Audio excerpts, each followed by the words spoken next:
یہ اللہ یاری صاحب سوال میرا یہ تھا بڑا چھوٹا کہ حضرت علی رضی اللہ عنہ نے جو نکاح کیا حضرت فاطمہ رضی اللہ عنہ سے، یہ حضرت علی کے لیے فضیلت ہے یا ان کی خطا ہے؟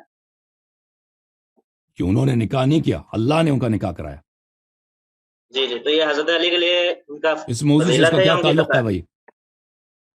اس موضوع سے جواب کیا نہیں دیں گے تعلق ہے اس کا؟ ہاں جواب دے دیں، ایسے تو بہت لوگ آتے ہیں آپ سے اوٹ پٹانگ سوال کرتے ہیں، میں نے تو اوٹ کیا پٹانگ یہ سوال نہیں فضیلت کیا. ہے؟ بالکل. آپ کا کیا سوال ہے؟ کیا ان کے لیے فضیلت ہے یا نہیں ہے؟ جی، نبی ان کی صلی اللہ علیہ فضیلت ہے وسلم ان کی کی خطا بیٹی ہے. سیدۃ النساء الجنہ کا کفو ہونا، زوج ہونا، یہ ان کے لیے فضیلت ہے یا نہیں؟ فضیلت ہے، بالکل فضیلت ہے. جی.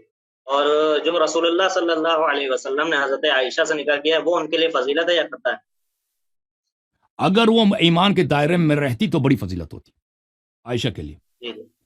اگر نہیں کوئی نہیں، شخص حضرت دیکھیں، ہاں بالکل بالکل، نبی صلی اللہ علیہ وسلم سے رشتہ دیکھو بھائی، نبی کا پڑوسی ہونا، نبی صلی اللہ علیہ وسلم کا صحابی ہونا، نبی صلی اللہ علیہ وسلم کا پھپھی ہونا، پھپھی کا لڑکا ہونا، زوجہ ہونا، ٹھیک ہے نا، سسر ہونا، سب فضیلت ہے ایک شرط کے ساتھ، ایمان ہو. لیکن اگر جی. کوئی شخص زوجہ ہو کر یا مثلا پڑوسی ہو کر، صحابی ہو کر، سسر ہو کر، معجزات دیکھ کر، اس سے صحابی ہو کر غداری کرے نبی صلی اللہ علیہ وسلم سے، ٹھیک ہے نا، تو پھر یہ اس کے لیے فضیلت نہیں، اس کے لیے رذیلت ہے. سمجھ میں آئی نا بات آپ کو؟